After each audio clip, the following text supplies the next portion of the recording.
Alors, aujourd'hui, donc, on va voir comment déterminer le travail d'une force F.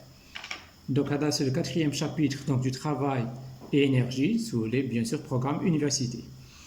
Alors, on va voir premièrement, on va déterminer le travail d'une force F dans le cas d'un plan horizontal. Cas d'un plan horizontal.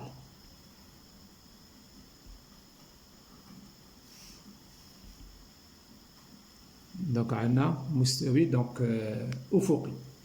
Alors, avant de commencer, donc on rappelle une chose. On sait tous que le produit scalaire de deux vecteurs A scalaire B est égal au module de A multiplié par le module de B par le cosinus de l'angle entre les vecteurs A et B. Cosinus entre A et B, c'est-à-dire si A est comme ça et B il est donné de comme ça, alors l'angle entre A et B, c'est cet angle-là. Je ramène B ici, l'angle entre A et B. Il faut que les deux vecteurs aient le même point de départ. لازم شعاعين يكون عندهم نفس المبدأ باش نجم نتكلم على زاوية ما بين شعاعين. Alors, donc, on a une deuxième méthode pour le calcul du produit scalaire. A scalaire P, c'est égal à AX BX plus AY BY. C'est la somme des produits de la composante. هو جمع جداء إحداثية تاعهم. Alors, soit un corps, une masse M, voilà, qui se déplace suivant l'axe des X, alors qui se déplace par exemple dans ce sens-là. On le lance avec une vitesse initiale VA par exemple, ou bien quelque chose comme ça. Alors, on a ici le point de départ, c'est le point A, donc A. Il passe par un point B. Donc, on nous demande de calculer le travail de chaque force. نحسبوا العمل تاع كل قوة. عندنا le poids P. Nous avons le poids P, la réaction CY, la force de frottement CX. On peut remplacer CY et CX par la force de liaison C. Je préfère faire comme ça. Et supposons qu'on a une force supplémentaire F qui tire le corps, si vous voulez, dans ce sens-là. Alors, si par exemple on veut appliquer le théorème de l'énergie cinétique, le théorème de l'énergie cinétique, donc qu'est-ce qu'il dit? Le théorème de l'énergie cinétique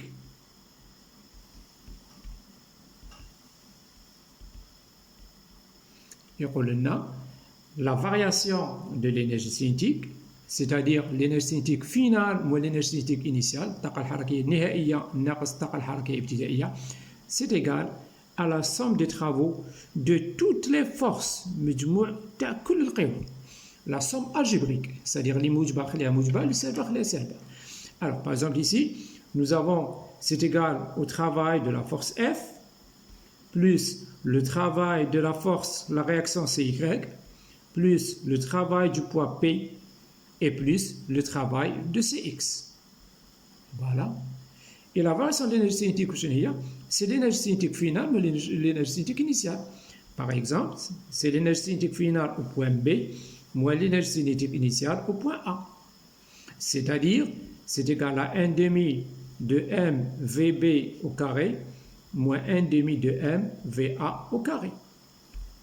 Ou c'est égal à quoi? C'est égal à la somme des travaux de toutes les forces. Le travail de F plus le travail de CY plus le travail du poids P et plus le travail de CX. Par exemple, en nous donnant la vitesse VA, on peut déterminer la vitesse au point B. يعطينا V1 نجم نخرج VB بالك العكس. On nous donne VB يقول لي le corps s'arrête au point B ندير VB égale à 0 نخرج VA. Ça dépend de l'énoncé كيفاش يكون. Alors, هذه المرة, donc cette fois-ci, c'est pratiquement un cours. Donc, on va voir comment calculer ou déterminer les différents travaux, ou bien le travail de chaque force. On commence par la première force, le travail de la force F. À quoi est égal le travail de la force F? Alors, le travail de la force F est égal à la somme de F scalaire dx. La somme, c'est-à-dire intégrale de F scalaire dx. On prend l'axe des X dans ce sens-là. De préférence, on choisit l'axe des X dans le sens du mouvement. Mais l'axe des X fait déjà le harak. Donc, dx, c'est un tout petit déplacement dans le sens de l'axe des x. Alors, qui dit f scalaire dx, donc ce sera, d'après le produit scalaire des deux vecteurs, c'est le module de f multiplié par le module de dx, il y a dx, multiplié par cosinus de l'angle entre f et x. Alors, cosinus, l'angle bin f et x, c'est 0, par cosinus 0. Cosinus 0, c'est égal à 1. Alors, ce sera intégrale de f, f c'est une constante, je peux la faire sortir, par intégrale de dx. On cherche le travail du point A, du point de départ jusqu'au point d'arrivée B, c'est-à-dire on va intégrer de xa jusqu'à xb. On a f intégrale de dx, ça me donne x, entre xa et xb, c'est-à-dire sera f facteur de x indice b moins x indice a. Or, x indice b moins x indice a, c'est quoi? Ce n'est autre que la distance AB. Mais il est le مسافة AB. Alors, on dit le travail de la force F, on vient de trouver égal tout simplement F multiplié par la distance AB. F qui est parallèle à l'axe des x. Deuxième travail. Le travail de la force CY. CY, c'est une réaction, c'est la réaction. Alors, ou bien c'est la projection de C sur l'axe des Y. CY est perpendiculaire à l'axe des X. Nous avons un angle de 90 degrés. Alors, le travail de CY sera égal à la somme ou bien intégrale de CY scalaire dx, le produit scalaire entre CY et dx, c'est-à-dire la somme du module de CY, module de CY par le module de dx, c'est-à-dire par dx, par cosinus de l'angle entre les deux. L'angle entre les deux, c'est pi sur 2. Cosinus pi sur 2, c'est égal à 0. Donc, le résultat sera égal tout simplement à 0. Donc, le travail d'une force qui est perpendiculaire au déplacement, c'est-à-dire au plan de déplacement, est égal à 0. Le travail de CY est égal à 0. On passe, donc l'autre force maintenant c'est le poids P. Le poids P est la même chose. P est perpendiculaire à OX, متعامد مع l'axe des X. Donc ce sera égal à 0. Le travail du poids P, à quoi est égal? Donc le travail de P, c'est égal intégrale de P scalaire dx. C'est-à-dire, intégrale, c'est la somme, le module de P multiplié par dx, multiplié par cosinus de l'angle entre P, le poids, et l'axe des x, c'est-à-dire pi sur 2. La même chose, cosinus pi sur 2 c'est égal à 0. Donc, le travail du poids P est égal à 0. Ça, c'est dans le cas où on a un déplacement, c'est le cas d'un plan horizontal. عندي مستوى أفقي وعندي الحركة بمستوى أفقي. Donc, c'est le premier cas. Il reste maintenant le travail de la dernière force, c'est la force CX, le travail de la force de frottement. La force de frottement, elle est opposée à l'axe des X. Donc, l'angle entre X et CY, c'est pi, 180 degrés. Alors, lorsqu'on calcule donc, le travail de CX sera égal, je fais la même chose. Donc, le travail d'une force, c'est quoi? C'est intégrale de cette force-là, scalaire le déplacement correspondant, Cx scalaire dx, c'est-à-dire sera intégrale du module de Cx multiplié par dx, et c'est-à-dire sera égal par dx, multiplié par cosinus de l'angle entre les deux. Donc, cosinus entre dx, le petit dx et cx, c'est égal à 180 degrés, c'est-à-dire pi, par cosinus pi. Cosinus pi, c'est égal à moins 1. Donc, ce sera intégrale de moins cx dx. Or, cx est égal à quoi? C'est égal à mu d multiplié par mg. On va faire la démonstration juste après. Donc, on fait sortir les constantes, per intégrale de dx, on intègre toujours de XA jusqu'à XB, c'est-à-dire, ce sera égal, donc ce sera égal, moins mu d multiplié par mg, tout ça c'est une constante, intégrale de dx, ça me donne x, c'est-à-dire x, entre xa et xb.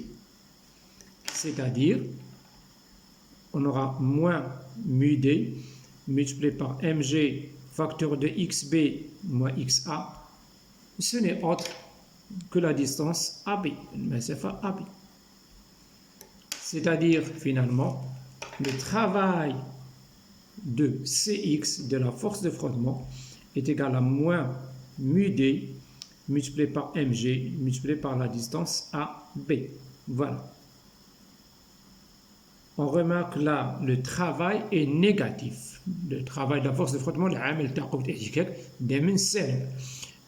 c'est un travail résistant. Donc, il est résistant au mouvement. Voilà. Voilà pour les trois forces. Donc, le travail de F est égal à F multiplié par la distance AB. Le travail de CY est égal à 0. Le travail de P est égal à 0. Le travail de CX est égal à moins CX multiplié par la distance AB. Cx, c'est mu d multiplié par mg. Comment on a obtenu ce Cx-là? Donc, je vais très rapidement montrer d'où vient ce Cx-là. Donc, ici, on revient à la dynamique. Donc, nous avons le poids qui est vers le bas. La composante, donc, Cy qui représente la réaction. Cx, c'est la force de frottement. Et ici, nous avons notre force F. À l'état dynamique, on écrit somme des forces est égale à MA. C'est-à-dire la somme des forces qui appliquées à la masse M, c'est égal à MA. C'est-à-dire, on a P plus Cx plus Cy plus F est égal à MA. Je détermine Cy, je veux déterminer Cy, donc je vais faire la projection sur l'axe des Y seulement. Je n'ai pas besoin maintenant de faire la projection sur l'axe des X. Mais quel est على l'axe des X ما نحتاجوش في الحالة هذه. راني نحوس على Cy برك. Donc, projection de P sur l'axe Y. Donc, l'axe Y est orienté vers le haut. Voilà. Et l'axe X, elle est comme ça. Alors, on a la projection de P sur l'axe Y. P opposé à l'axe Y, donc c'est moins P, moins mg. La projection de Cx, c'est 0. La projection de Cy, elle est dans le sens de l'axe Y. Cy, نفس اتجاه مع l'axe Y, c'est-à-dire plus Cy. Et F, c'est égal à 0. Et c'est égal à 0. De là, on tire que Cy est égal à mg dans ce cas-là, qui qu'on a dit مستوى أفقي, un plan horizontal. Ensuite, je vais dire, puisque on est à l'état dynamique, le coefficient de frottement dynamique est égal à quoi? C'est égal à Cx sur Cy. Cx représente la force de frottement, قوة احتكاك. C'est-à-dire Cx sera égal mu d multiplié par Cy, léa mg. Voilà, tout à l'heure, j'ai pris Cx, j'ai remplacé Cx par mu d mg. Alors, pour le premier cas, comment calculer les forces dans le cas d'un plan horizontal. On va voir maintenant ce qu'on fait dans le cas d'un plan incliné. Ensuite, on prend un petit exercice.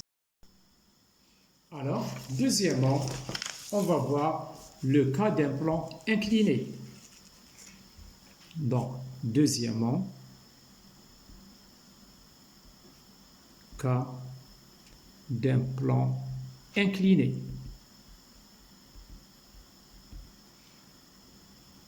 Avec un certain angle d'inclinaison, alpha, et attendons généralement. Alors, maintenant, nous avons un plan incliné. Voilà.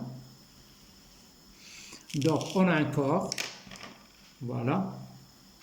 Il est au point A. Soit on abandonne son vitesse initiale, VA égale à 0, ou bien on nous donne la valeur de VA, peu importe. Donc, on peut toujours déterminer la vitesse, par exemple, au point B, en utilisant le théorème de l'énergie cinétique. On va prendre des exemples et des exercices par la suite. Alors, je vais dessiner les forces. Donc, nous avons le poids qui est toujours orienté vers le bas.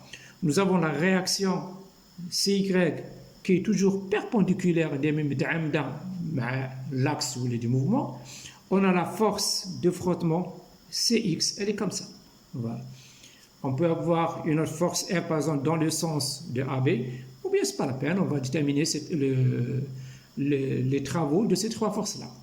Donc, on mentionne les axes.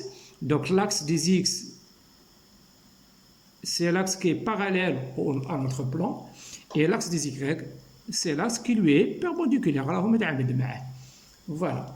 Donc, nous avons l'angle alpha, notre angle alpha, il est ici, alpha. La même chose, on va déterminer le travail de ces trois forces-là. Donc, premièrement, je commence par calculer le travail de CY. Donc, c'est la chose la plus simple. Puisque CY est perpendiculaire au plan de déplacement, je peux directement écrire le travail de CY est égal à 0. Donc, c'est égal à 0. Voilà.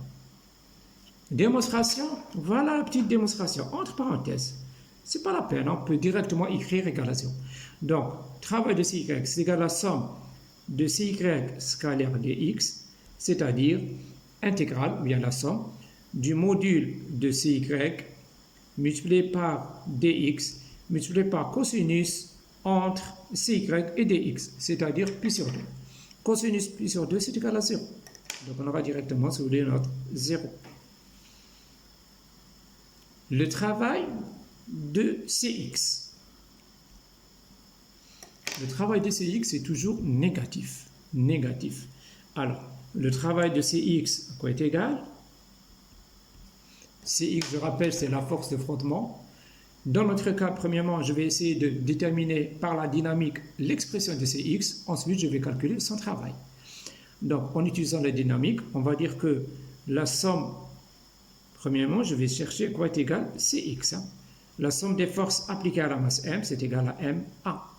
Les forces qui sont appliquées à la masse M, dans ce cas-là, nous avons le poids P plus CY plus CX est égal à MA. On peut avoir d'autres forces. On peut avoir la force de rappel, on peut avoir une force avec laquelle on tire le corps. Pour cet exemple, je supposais qu'on a seulement trois forces. Alors, on fait la projection. Je cherche Cx, c'est-à-dire je dois déterminer en premier lieu CY. Je fais la projection sur l'axe des Y.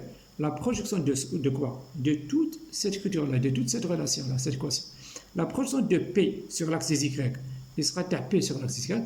Il y a donné PY, il est opposé à l'axe des Y. Donc c'est moins MG par le côté qui est adjacent à alpha, alpha, c'est-à-dire cosinus. Par cosinus alpha. Le cas qui est alpha, en face, c'est sinus. À côté, c'est cosinus. Moins mg cosinus alpha, plus la projection de cy, c'est cy. La projection de cx, c'est 0. Et on n'a pas de mouvement sur l'axe des y, c'est-à-dire 0. Donc, cy est égal à mg par cosinus alpha. Ensuite, on va dire, puisque on a mu d est égal à cx sur cy, on est à l'état dynamique. Donc, cx est égal à mu d multiplié par cy, mg cosinus alpha. Si on était à l'état statique, nous utilisons CS.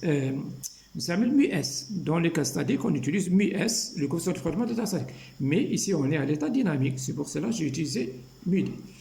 Voilà. Maintenant, puisque je connais la valeur, l'expression de Cx, je vais calculer son travail. Le travail de Cx est égal à intégrale de Cx scalaire dx, c'est-à-dire intégrale du module de Cx multiplié par le module de dx sur dx, multiplié par le cosinus de l'angle entre les deux. Entre dx, c'est un petit déplacement dans le sens de l'axe des x. L'angle entre dx et cx, c'est 180 degrés, c'est pi. زاوية هي 180 درجة. Alors, par cosinus pi. Cosinus pi est égal à moins 1. Donc, on aura le signe moins. Intégrale de cx module de cx, voilà, le voici. Mu d multiplié par mg cosinus alpha multiplié par dx. C'est-à-dire moins mu d multiplié par mg cosinus alpha par intégrale de dx. On cherche bien sûr le travail du point A jusqu'au point B, du point de départ jusqu'au point d'arrivée. Donc on intègre de xa jusqu'à xb. c'est-à-dire le travail de Cx sera égal moins mu d multiplié par mg cosinus alpha par x, intégrale de dx c'est x, entre xa et xb, c'est-à-dire moins mu d multiplié par mg cosinus alpha multiplié par x indice b moins x indice a, qui n'est autre que la distance AB. La distance AB. Donc finalement, le travail de Cx, c'est égal à moins mu d multiplié par mg cosinus alpha multiplié par la distance AB. C'est-à-dire, le travail de AB, c'est quoi? Tout simplement, c'est moins, si vous voulez, Cx multiplié par AB. C'est moins la force de frottement multiplié par la distance AB. C'est un travail négatif, oui, c'est un travail résistant. Donc, travail de force de frottement toujours négatif. Voilà. Qu'est-ce qu'il nous manque? Il manque maintenant de déterminer le travail du poids P. Comment calculer le travail du poids P? Alors, le travail de P sera égal à quoi? Donc, le travail de P, c'est égal à intégrale de P scalaire dx, c'est-à-dire intégrale du module de P, voilà, j'écris comme ça pour l'instant, multiplié par le module de dx, multiplié par l'angle entre P et dx. L'angle entre P et dx, c'est cet angle-là. C'est-à-dire, c'est 90 degrés, pi sur 2 moins alpha. C'est pi sur 2 moins alpha. Donc, ce sera intégrale de mg, multiplié par cosinus, attendez, je reprends tout ça. Donc, c'est égal intégrale module de P par dx par cosinus pi sur 2 moins alpha. Je reprends. Donc, l'angle entre l'axe des x et le poids P, c'est pi sur 2 moins alpha. Alors, c'est-à-dire le travail du poids P sera égal intégrale module de P ou mg par dx cosinus pi sur 2 moins alpha, ce n'est autre que sinus alpha, d'après les relations trigonométriques. Donc, multiplié par sinus alpha. C'est-à-dire, ce sera mg sinus alpha par intégrale de dx, l'état à x, qui est entre xa et xb. C'est-à-dire, ce sera égal mg sinus alpha facteur de x indice b moins x indice a, qui n'est autre que la distance AB. Donc, le travail du poids P, c'est égal à quoi? C'est égal à mg multiplié par AB par sinus alpha. Et qu'est-ce qu'on remarque? On remarque que AB sinus alpha, ce n'est autre que H. Donc, si on fait ici un petit dessin, voilà, on a ça, c'est la distance AB. L'angle alpha. Alors, si j'appellerais la distance de là jusque-là, on se met à H, la hauteur irtifa d'un A. Donc, on a sinus alpha, c'est égal à quoi? Le côté opposé sur l'hypoténuse, المقابل على الوتر, تعطينا H على AB. Alors, on peut dire H est égal à AB par sinus alpha. ومننا كي نعوض هذه par H, يجي le travail تاع لي بوان اللي نعرفوه généralement نقولوا له c'est MGH. Voilà. Il y a une deuxième méthode, كاين طريقة واحدة أخرى comment calculer le travail du point P. إلا كان عندك مشكل مع les intégrales. Donc tout simplement واش دير؟ Donc qu'est-ce que vous faites si vous avez des problèmes avec les intégrales? Pour le travail du point P, tout simplement, c'est moins la variation de l'énergie potentielle entre le point A et le point B. C'est-à-dire moins l'énergie potentielle au point B, moins l'énergie potentielle au point A. C'est le travail du point B, le travail du poids P. Le point B, donc, c'est le point le plus bas. Donc, on a la hauteur H, c'est la distance de là jusque là. A est la hauteur H. Alors, Si on suppose que l'axe de référence des énergies potentielles, c'est l'axe qui passe par le point B, c'est-à-dire lorsque la masse arrive au point B, l'énergie potentielle au point B sera égale à 0. Donc, énergie point B, l'énergie potentielle est égale à 0. Et je prends là, donc ce qui nous reste, moins, par moins, donc t'atteignes moins 0 si vous voulez, moins l'énergie potentielle de la masse qui est située à une distance h de l'axe de référence, et il y a mgh. Donc, l'énergie potentielle de la masse, c'est mgh. C'est-à-dire, moins par moins, tout de plus, on aura mgh, c'est exactement le résultat de tout à l'heure, où le h, ce n'est autre que AB par sinus alpha. Voilà, si vous voulez utiliser la variation de l'énergie potentielle, c'est aussi simple.